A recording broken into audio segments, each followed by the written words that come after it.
یہ کہنا کہ انڈس واٹرز ٹریٹی کے تحت ملاقاتیں ہم نہیں کریں گے، وہ ایسا ہی ہے کہ بارڈر پہ وہ ہمارے وہ بی ایس ایف اور رینجرز کہتے ہیں کہ ہم آپس میں بات نہیں کریں گے، تو کشیدگی کا لیول بڑھ جاتا ہے۔ ایک اور چیز، سر چائنا کو بھی تو بیچ میں ڈال لیں، پانی تو تبت سے آ رہا ہے نا ان کا مسئلے اور ہیں، وہ برہما پترا جو ہے وہ تبت سے آتا ہے، ان کے مسئلے اور چل رہے ہیں، لیکن اپر رائپیرین کر سکتا ہے، ڈیمز کریں، نیچے فرق پڑتا ہے، جیسے انڈیا بنگلہ دیش کا ہے، تبت اور مطلب چائنا اور اس کا ہے ہندوستان کا ہے۔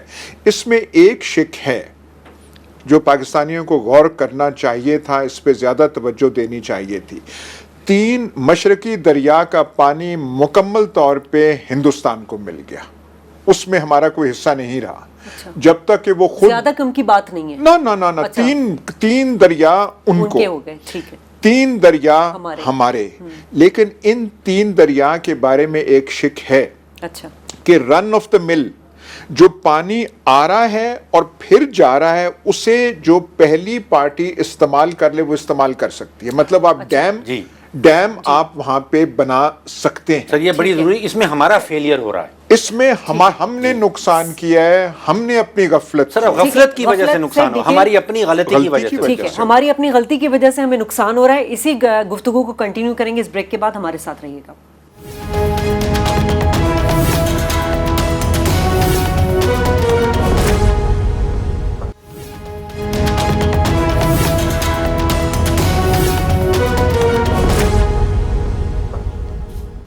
ویلکم بیک ناظرین، ہم بات کریں سندھ طاس معاہدے کی، اور بریک سے پہلے ایاز صاحب نے بڑے ہی اہم پوائنٹ جو ہے وہ اٹھایا ہے۔ ایاز صاحب، کون سی ایسی چیزیں ہیں جس پہ ہم نے توجہ نہیں دی، اس کی ڈیٹیل بھی بتائیے گا، اور پاکستان اس غفلت کیوں دکھا رہا ہے اس معاملے پر؟ دیکھیے اس میں یہ تھا کہ مغربی دریا جو ہمارے حصے میں ہیں، انڈس، جیلم، چناب، وہ ہمارے حصہ مکمل طور پہ ہمارا، اس میں انڈیا کوئی حصہ نہیں ہے، لیکن اسے بجلی وغیرہ کے لیے استعمال کوئی پارٹی بھی کر سکتی، اور جو پہل کرے اس کا پھر وہ ایک حق بن جاتا ہے کہ ہمارا ایک ڈیم بن گیا ہے، آپ اس کے اوپر نہیں بنا سکتے۔ ہمیں توجہ اس پہ دینی چاہیے تھی۔ بہت عرصے تک ہندوستان نے ان مغربی دریاؤں پہ کوئی ڈیم نہیں بنایا، لیکن ہم نے بھی کوئی نہیں بنایا، اور ایک تربیلا بنا تھا، وہ انڈس پہ بنا ایوب خان کے زمانے میں، وہ بھی اس کا حصہ ہے کہ وہاں سے وہ پانی روک کے یہاں باقی دریاؤں میں جو ہے وہ پانی ڈالا گیا انڈس سے۔ لیکن جو ہمیں کشمیر کا جو پانی ہے، جو جیلم اور چناب کا پانی آ رہا ہے، جو انڈیا کی مقبوضہ کشمیر سے ایک دم ہماری کشمیر، آزاد کشمیر میں آتا ہے، وہاں پہ ہمیں ڈیمز بنانے چاہیے۔ یہ ایک قومی پرائیورٹی ہونی چاہیے تھی، جیسے ہم نے پرائیورٹی 74 کے بعد بنایا کہ ہم نے ایٹم بم بنانا ہے۔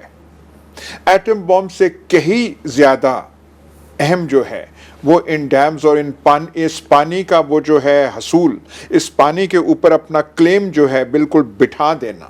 یہ جو کشن گنگا اور بگلی ہار ڈیم انہوں نے بنائے ہیں، یہ نیچے ہمارے ڈیم بننے چاہیے تھے، پہلے ہم سوئے رہے، اور جب انڈیا نے کام شروع کر دیا تو ہم آربیٹریشن اس کے تحت، جو معاہدے کے تحت جو آربیٹریشن، اس کے لیے گئے، اور تمام کیسز ہم ہار چکے ہیں۔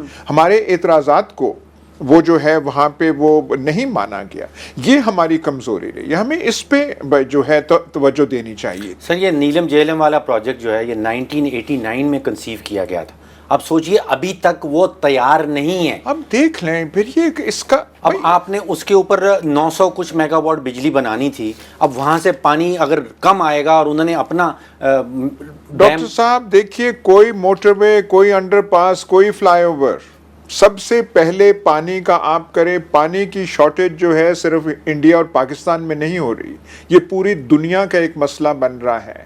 ہم جو ہیں پانی ہمارے پاس وافر مقدار میں نہیں ہے، اور ہمارے پانی کے ریسورسز کم ہو رہے ہیں۔ ہمارا جو پورا ایگریکلچر ہے پنجاب کا، جو انگریز ہمیں بنا کے وہ دے گئے، وہ سارے کا سارا ان دریاؤں پہ اور کینالز پہ وہ جو ہے، اور سارا سسٹم آف کینالز جو ہے، جو یہ جو 3 مشرقی دریا ہیں ان سے جو کینالز آتی ہیں ان میں پانی ان مغربی دریاؤں کا آتا ہے.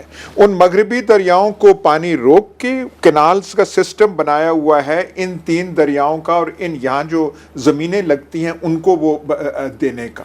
تو یہ تو ہمارا ایک لائف بلڈ ہے. اس کے بغیر جو ہے یہ تو آپ یہ ریگستان اور صحرا جو ہے یہ بن جائے گا. سر آپ نے رن آف دا مل کا جو ذکر کیا, یہ قدرتی طاقت ہے, دریا بہ رہا ہے, آپ نے اوپر جنریٹر لگانا اور اس کی بجلی بن جائے گی. تو اب یہ دیکھیے یہ اس سے جو ہم بجلی بنانا چاہ رہے ہیں 1989 سے یہ ڈیم بن رہا ہے, یہ پروجیکٹ بن رہا ہے, ابھی تک نہیں بن رہا ہے. اب جو انڈیا کا پلان ہے جو کہ مقبوضہ کشمیر میں بجلی کی شارٹیج ہے, وہ جو اب ان کے پلانز ہیں وہ تو کوئی 60-70 ڈیم بنانے جا رہے ہیں, اور ان دریاؤں پہ جو ہمارے جو اس معاہدے کے تحت جو ہمارے دریا ہیں ان پہ یہ بنا رہے ہیں 60-70 جو ٹریٹی کے تحت وہ بنا سکتے ہیں, کیونکہ پانی وہ روک نہیں رہے, پانی آ رہا ہے, بجلی بن رہی ہے اور پانی آگے جا رہا ہے. بھارت قابض بھی مقبوضہ کشمیر میں اسی وجہ سے بھی ہے کہ وہاں پہ ڈیمز کا یا وہ بنانا چاہتا ہے فیوچر میں. دیکھیے وہ تو ایک تاریخ ہے, بس اس میں بھی وہ ایک تاریخ ہے اس کی 47 میں 46 میں کیا ہوا کیا نہیں ہوا, وہ بھی ایک ہمیں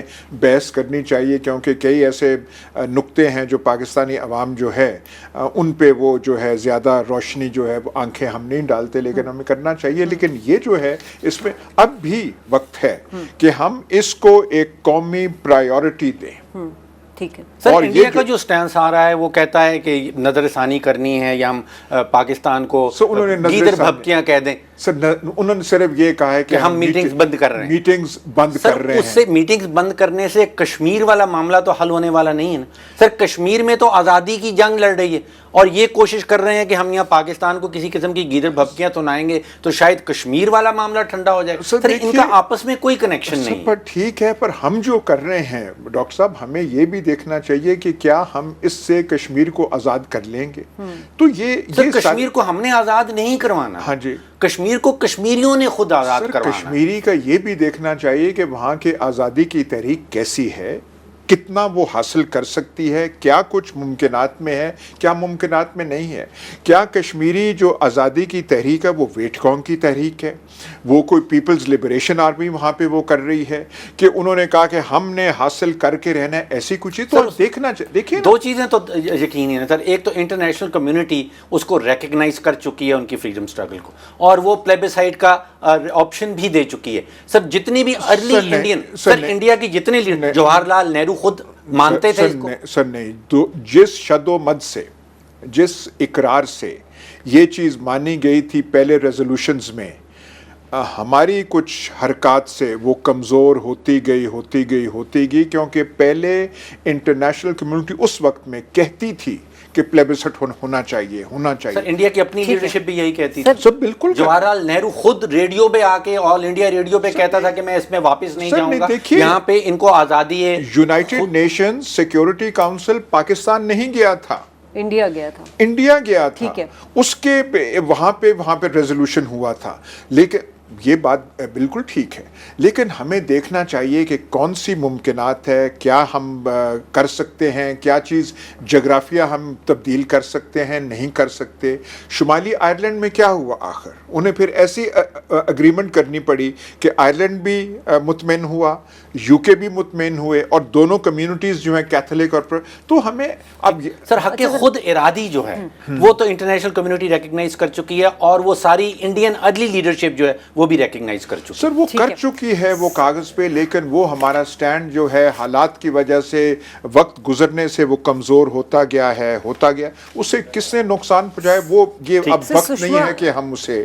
سشمیتا سوراج کی ذرا اسپیچ پہ بات کر لے سکتے ہیں. مطلب آپ کو کیا لگتا ہے, جس طرح انہوں نے کہا کہ ٹو ٹانگے ایک دفعہ پھر انہوں نے بولا, اب جو ریئیکشن پاکستان کی طرف سے آیا ہے نہیں, اس میں میرے خیال ہمارے مندوب نے بڑا اچھا جو ہے وہ جواب جو ہے اسی وقت انہوں نے دے دیا. وہاں سے کوئی اسلام آباد کو اس کا جواب نہیں دینا پڑا کہ اگر اٹوٹانگ ہے تو پھر یہ ریزولوشنز کس بات کے تھے, کیونکہ جو ایک سوورین انٹیگرل آپ کا حصہ ہوتا ہے اس کے بارے میں تو سیکیورٹی کاؤنسل نہیں کہتا نا جی کہ آپ نیو یارک اسٹیٹ میں ریفرینڈم کرائیں یا کیوبیک میں آپ ریفرینڈم کرائیں یا پلیبسٹ آپ کرائیں, تو سیکیورٹی کاؤنسل اس کے بارے میں تو نہیں کرتا.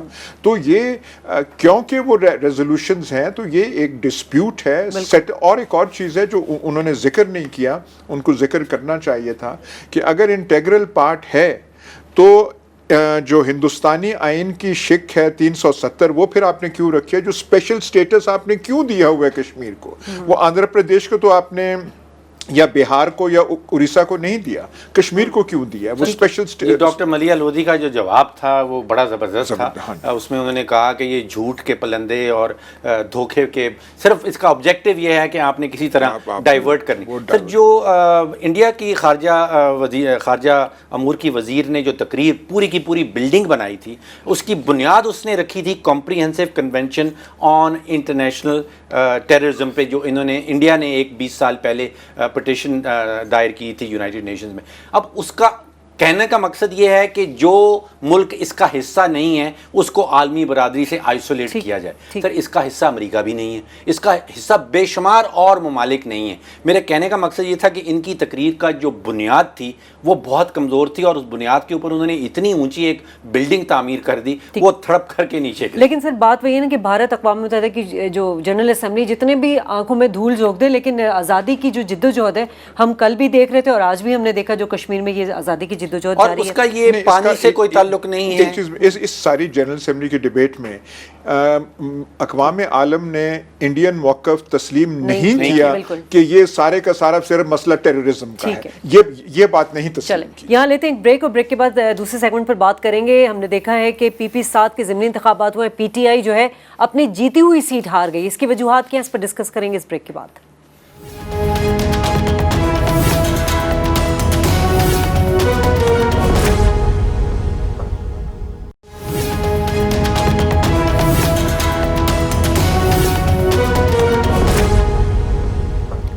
ویلکم بیک ناظرین. بات کریں عمران خان کی سونامی کی تو بڑی بھرپور طریقے سے زور و شور سے 30 ستمبر کو رائے مارچ کی تیاریاں کی جا رہی ہیں, مگر پہلے انتخابات میں دھاندلی اور اب احتساب کا نعرہ لے کر PTI جو ہے وہ PP7 کے ضمنی انتخابات میں ہار گئی ہے, اور ٹیکسلا کی یہ بڑی وننگ ہارس سمجھی جاتی تھی. یہاں سے جو بھی کینڈیڈیٹ جو ہارے ہیں, محمد صدیق خان جن کا انتقال ہو گیا تھا اور ان کی جگہ یہ الیکشن ہوئے ہیں, وہ بھی ہار چکے ہیں. اب اس سے کیا امپریشن جاتا ہے ایاز صاحب, کیا لگ رہا ہے آپ کو کہ کیا PTI صرف جلسے جلوس اور مارچ کی وجہ سے اپنے ووٹرز ہار رہی ہے؟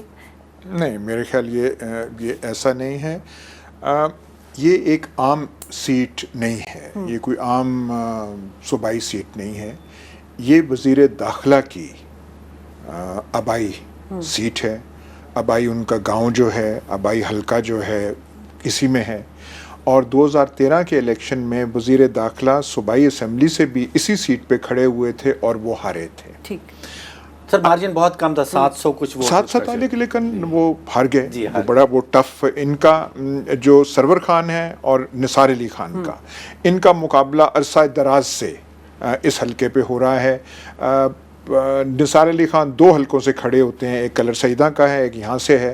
یہاں سے پچھلی دفعہ ہار گئے تھے, دونوں سیٹیں ہار گئے تھے. قومی اسمبلی بھی ہار گئے تھے اور صوبائی اسمبلی بھی. اور یہ ان کا آبائی ان کا جو گاؤں چکری ہے وہ اس میں آتا ہے, وہ یہاں آتا ہے, کلر سیدہ میں نہیں آتا. کلر سیدہ ان کی وہ جو ہے ایکسپیٹریٹ سیٹ ہے, لیکن وہاں سے وہ ہمیشہ جیتے ہیں, وہاں سے نہیں ہارتے. یہ بات صرف یہ کرنے کا ہے کہ جو ضمنی انتخاب ہوتے ہیں جب بھی ہو, کسی ادوار میں ہو, اس میں ہو, پہلے اس میں حکومت اور وہ جو ہے سرکار, اس کا اثر بڑا ہوتا ہے. اب نثار علی خان معمولی پولیٹیکل فگر نہیں ہے, یہ بڑے تکڑے وہ جو ہیں فگر ہیں, بڑا انفلوئنس ان کا ہے.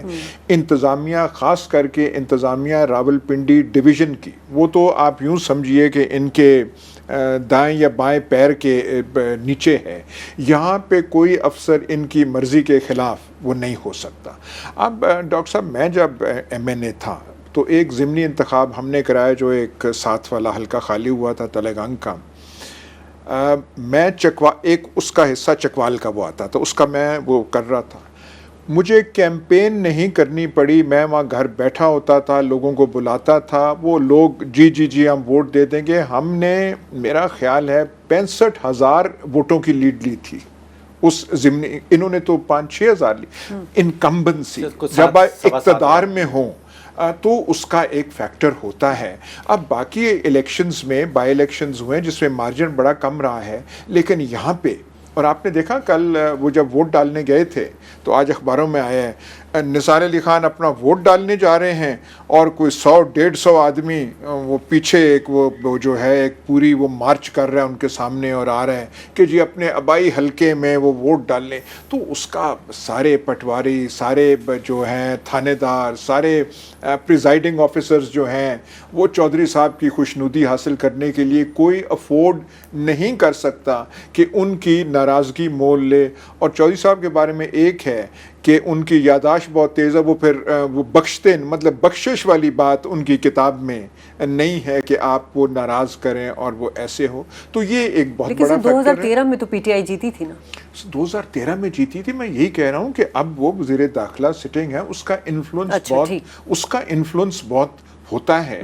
آپ دیکھ لیں گے کہ اگلے الیکشن میں یہ 2 سال جائیں گے، یہاں پہ پھر کانٹے دار مقابلہ ہوگا. سر میں پی ایم ایل کیو کا ریکارڈ دیکھ رہا تھا کہ 2002 میں وہ کوئی 118 سیٹیں لے گئے تھے پورے پاکستان سے، اور اس کے بعد مسلسل 3 یا 4 سال جتنے بائی الیکشنز، ضمنی الیکشنز ہوتے تھے اس میں عموماً وہ جیتتے تھے. لیکن پھر جب 2008 کا الیکشن آیا تو وہ ان کا تہس نہس پھر گیا. مقصد یہ ہے کہنے کا کہ ضمنی الیکشن جو ہے وہ کوئی انڈیکیٹر نہیں ہے کہ کسی پارٹی کی مقبولیت کم ہو رہی ہے یا زیادہ ہو رہی ہے. بھی ہے اس حلقے میں ایک اور فیکٹر بھی ہے جو لوکل فیکٹر ہے. سرور خان بڑا پولیٹیکل فگر ہے، چودھری نثار پولیٹیکل فگر بڑا ہے، اور چکری جو کہ چودھری نثار کا آبائی گاؤں ہے اس میں ایک وہ چودھری فیملی، ابھی چودھری کامران وہ رہے ہیں ایم پی وغیرہ، چودھری کامران اور چودھری سرور مل جائیں تو ان کا کمبینیشن انبیٹیبل ہے. لیکن چودھری کامران اور سرور پیچھے کچھ سالوں میں ان کی ناراضگی ہو گئی تو کامران صاحب جو ہیں وہ پیپلز پارٹی میں چلے گئے ہیں. یہ ایک سرور خان کو جو ہے وہاں سے وہ سر آپ نے حکومتی مشینری کا رول بتایا ضمنی الیکشنز میں. دوسری چیز یہ بھی ہو سکتی ہے کہ ووٹر کے دماغ میں یہ ہو کہ ہم اپنا ووٹ ضائع کر دیں گے اگر ہم نے کسی دوسری پارٹی کو ڈال دیا. یہ بات ہے ڈاکٹر صاحب، یہ بات نہیں ہے کہ تھانے دار کوئی آپ سے زبردستی ووٹ ڈلوا رہا ہے، ایسی بات نہیں ہے. وہ ووٹر کہتا ہے جی میں نے یہاں پہ کام وہ کرنا ہے، میں نے ساروں سرکار سے کام لینا ہے، تحصیل سے کام لینا ہے، میرے کوئی پتہ نہیں پرچہ میرے پہ نہ ہو جائے، ڈیولپمنٹ فنڈز ملیں گے، تھانہ نہ فلانا. چودھری صاحب کی میں ناراضگی کیوں مول لوں؟ اور چودھری صاحب خود تو اتنا جاتے نہیں، ان کے کارندے وہاں پہ ہوتے ہیں، جی میں کیوں ان کا وہ کہیں اور وہ کہیں او جی تیرا، تو وہ سارے ایسے. اس کا مطلب یہ کوئی انڈیکیٹر نہیں ہے کہ 2018 کا جو الیکشن آئے گا وہ آپ اس کو استعمال کر سکتے ہیں کہ وہاں پہ یہ جو الیکشن ہے یہ کوئی انڈیکیٹر اس سیٹ کے بارے میں نہیں ہے، کیونکہ اس میں وزیر داخلہ کی جو پوزیشن ہے وہ بڑی ایک اہم کلیدی حیثیت ہے، اس نے انفلوئنس کیا ہے. لیکن سے کشمیر کے الیکشن بھی جب ہوئے تھے آزاد کشمیر کے، تو اس میں بھی ہم نے یہی دیکھا تھا کہ جو رولنگ پارٹی ہوتی ہے وہی جیتتی آ رہی ہے. بات تو ہمیشہ یہی ہے. ہاں کشمیر میں پی ٹی آئی ہاری، حالانکہ ووٹ 7 میں وہ کوہستانی ووٹ کا بھی کوئی رول ہے وہاں پہ. سر میں نے ابھی میں جب آ رہا تھا تو میرے کان میں کسی نے کوہستانی ووٹ کا کیا، پر جو جیتے ہیں عمر فاروق جو ہیں یہاں کے ٹیکسلا کے ہیں، میرے ساتھ وہ 97 میں ایم پی اے تھے، وہ یہاں کے 62 شخص ہیں اور ہمیشہ نون لیگ کے وہ ساتھ رہے ہیں. اب وہاں پہ کوئی کوہستانی ووٹ ہے میں نہیں جانتا، میری اتنی معلومات نہیں ہے. پر سرور خان بڑا تکڑا آدمی ہے، نثار علی خان بڑا تکڑا آدمی ہے، وہ جو چکری کے ہیں، وہ چکری کے جو ہیں وہ چودھری، وہ اس گاؤں میں وہ ہمیشہ جیتتے ہیں اور چودھری نثار کو ہمیشہ وہ ہراتے ہیں. تو سر یہ جو کہا جا رہا ہے، جیتنے والے یہ کہہ رہے ہیں کہ یہ نشانی ہے کہ پی ٹی آئی اپنی جیتی ہوئی سیٹ بھی ہار گئی ہے، تو یہ ان کی مقبولیت کم ہو رہی ہے، جیسے شادیہ نے کہا کہ وہ دھرنوں کی وجہ سے. سر بالکل نہیں ہے، اس سیٹ کا بالکل ایسے نہیں ہے. وزیر داخلہ میں نے آپ کو اپنا بتایا ہے، جب وہ ضمنی میں تو کوئی وزیر داخلہ نہیں تھا لیکن میں سٹنگ میں نے تھا وہاں پہ، تو اس کا اثر ہوتا ہے. جب آپ لوگوں کو بلاتے ہیں تو کہتے ہیں ناراض کیوں کریں، اس کی ناراضگی کیوں مول لے، کہتے ہیں